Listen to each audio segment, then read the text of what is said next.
English నేర్చుకోవడం అనర్గళంగా మాట్లాడడం మీ కల వెంటనే కాల్ చేసి క్లాసెస్కి రిజిస్టర్ అవ్వండి.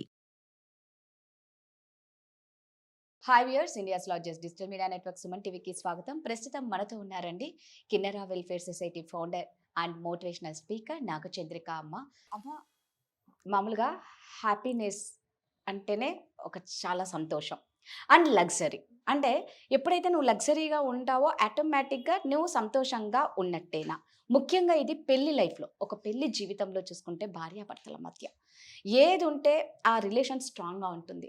హ్యాపీనెస్ ఉండాలన్నా, లగ్జరీ లైఫా? చాలా మంచి ప్రశ్న కాదా ఇది. ఎందుకంటే ఇప్పుడు జరుగుతున్న ట్రెండ్‌లో అంత ఇదే జరుగుతుంది.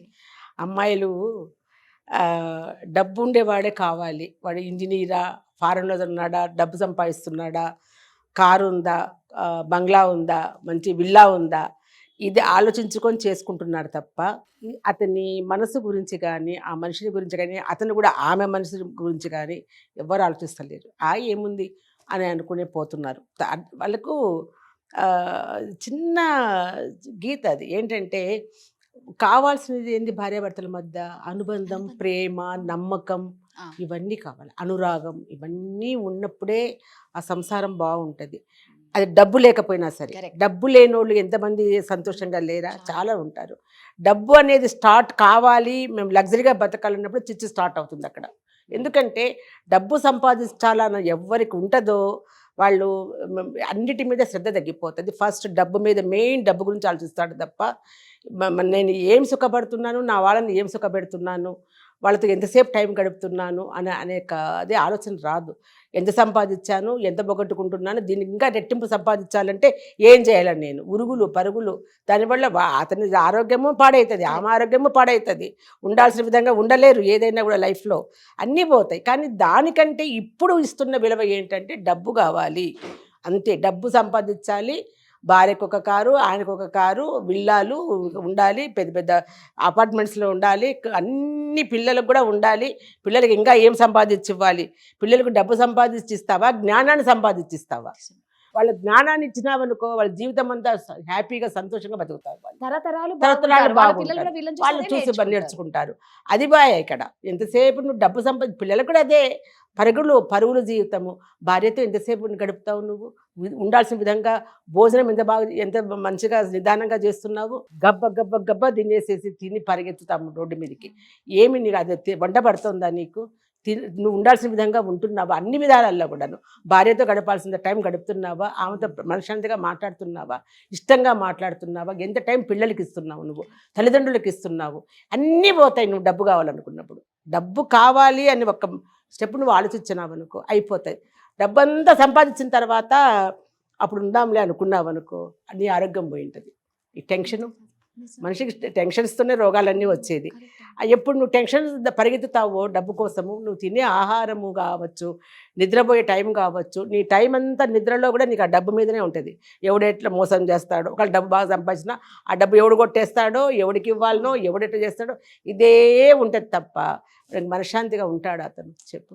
ఇంకా ఎవరిని ఎట్లా చేయాలా, వాళ్ళని ఎట్లా పడగొట్టాలా, వీడిని ఎట్లా మీదకి వెళ్ళాలా, ఎంత సంపాదించాలా, ఇది ఇంకా ఇదే కోట్లు ఆ కోట్లు కోటు కూడా లేకుండా పోతాడు లాస్ట్కి, ఏం లేకుండా. అదే ఇప్పుడు ట్రెండ్ అంతా అట్లాగే నడుస్తుంది కదా. భార్యాభర్తల అనుబంధం ఎక్కడ ఉంది చెప్పు? ఇక విధి లేని పరిస్థితిలో భార్య కానీ భర్త కానీ అక్కడ జరిగేటువంటి దానికి లొంగిపోయి ఏమి మాట్లాడలేక, బయట పడలేక, రోడ్డు మీదకి రాలేక దాన్ని ఒక అలవాటుగా చేసుకొని బతుకుతారు. నిరాశగా ఏదో బతుకుతున్నాం మనం అని బతికే అంతే. ఎందుకంటే అట్లా భార్యను అట్లాంటి భార్యలు అనే వాళ్ళు తక్కువే ఉంటారు, కానీ మగవాళ్ళే ఎక్కువ డబ్బు సంపాదన మీద పరిగెత్తేది. అది నన్ను ఆడదానికి ఆశ ఉంటుంది, నేను లేదంటంలా. నగలు కావాలా, చీరలు కావాలా, దానికోసం సంపాదించాలనుకో, మొగుడు సంపాదించాలనుకుంటుంది తప్ప ఈమె సంపాదించాలనుకోదు. కొంతమంది ఆడవాళ్ళు ఏంటంటే, నువ్వు నాకు ఇంట్లో లేకపోయినా పర్లేదు, నువ్వు డబ్బులు సంపాదిస్తూ ఉండ అనే ఆడవాళ్ళు ఉన్నారు. డబ్బు ఉంటే చాలు అంతే. అన్నట్టు ఏంటంటే ఆ డబ్బు డబ్బు డబ్బు అనే దాంట్లో ఇంట్లో వాళ్ళందరినీ నిర్లక్ష్యం చేసుకుంటే, రేపు మీరు కావాలి అనుకున్నప్పుడు అందులో ఎంతమంది ఉంటారో ఎంతమంది ఏముంది ఈ ప్రపంచంలో చెప్పు? నువ్వు ఎంత సంపాదించినా, ఎంత ఉన్నా, లాస్ట్ నీ ఆయుష్ తీరేంత వరకే తప్ప దాన్ని మించి నువ్వు డబ్బు ఉందని నువ్వు ఒక్క క్షణం కూడా ఎక్కువసేపు బతకవు కదా. ఇటు 6 అడుగులు ఇటు 3 అడుగులు తప్ప ఎంత సంపాదించినా కూడా, ఎంత చేసినా కూడా అది నీకు అదే నీకు మిగులుతుంది. అంతే. తర్వాత నీ అనుభవాలు పోతాయి.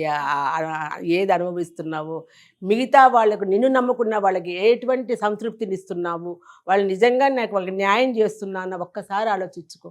మామూలుగా మనకి ఎంత కావాలో అంతే కావాలి, డబ్బు కావాలి. ఏది కూడా మితంగా ఉంటేనే బాగుంటుంది తప్ప అతి అయితే ఏది కష్టమే. డబ్బే కాదు, ప్రేమే కాదు, ఏదైనా సరే. ఇప్పుడు సెల్ ఫోన్ మనతో మాట్లాడుకున్నాం మనం. సెల్ ఫోను మామూలుగా ఉపయోగించుకున్నట్టుగా ఉపయోగించుకున్నామంటే ఏ కష్టం ఉండదు. కరెక్ట్. అవును. అవును. అది అవును. మామూలుగా ఉపయోగించుకుంటాం. అవును. అది మించి నీవు అన్నిటికీ అతిగా రాత్రి పగలు సెల్ ఫోన్లో చూసి కళ్ళు ఒక అబ్బాయిని, చిన్న బాబుని చూసాను నేను అబ్బాయి సెల్ ఫోన్ ఇట్లా తిప్పి తిప్పి ఇట్లా అంటాడు కదా, అట్లా అది తిరగడం అలా అని చూసి అబ్బాయి నిద్రలో కూడా ఇలా ఇలా ఇలా ఇలా ఇలా అని అంటున్నాడు. కళ్ళు కూడా ఎఫెక్ట్ అయిపోయి డాక్టర్ దగ్గరికి తీసుకుపోయినారు. ఏం చేస్తారు డాక్టర్లు చెప్పు? అది పోయినట్టు తీసుకురావాలంటే ఎంత కష్టం అసలు. అది ఇంకా ఇంత బాబు వాడు పెద్ద అయ్యేటప్పటికి ఏమైపోతాడు వాడు? అది అంతవరకు పిల్లలు అట్లా నాశనం వరకు తల్లిదండ్రులు ఏం చేస్తున్నారు? బిడ్డలు చూసుకునే టైం లేదా మీకు? నువ్వు డబ్బు సంపాదించ ₹1,00,00,000 ఇస్తాను డాక్టర్, నా కొడుకుని బాగు చేయి అన్నాడు అనుకో, చేస్తాడా డాక్టర్? ఏం చేస్తారు? మరి జరగవు కదా. ఎందుకు ఆలోచించరు కొంచెం కూడా అనిపిస్తుంది నాకైతే. డబ్బు మితంగా ఉండాలి, మితంగా సంపాదించాలి. మీ అవసరానికి సరిపడా తీసుకోండి మీరు. నువ్వు డబ్బు తీసుకొని వేరే వాళ్ళకు ఊరికే ఉచితంగా ఇవ్వాల్సిన అవసరం లేదు. వాడిని సొమ్మరిపోతం చేస్తావు కదా నువ్వు ఉచితంగా ఇచ్చి కదా. అని అన్నట్లుగా భార్యాభర్తల మధ్య, బంధుత్వాల మధ్య, అందరి మధ్య సెల్ ఫోను పోగొడుతుంది, డబ్బు పోగొడుతుంది. ఇవన్నీ కూడా ఎంతవరకు మనం ఉపయోగించుకోవాలనో, ఎంతవరకు మనకు కావాలో అంతవరకే చూసుకుంటే బాగుంటుందని నా ఉద్దేశం. నిజమమ్మా. నిజంగా డబ్బు అనేది అవసరానికి, మనకి ఎమర్జెన్సీకి, వీటికి చాలా యూజ్ అవుతుంది. బట్ లగ్జరీ అనుకొని టైం అంతా అందరినీ వదిలేసుకొని లగ్జరీ కోసం సంపాదిస్తూ ఉంటే మనుషుల్ని దూరం చేసుకుంటారు. అంతే మరి.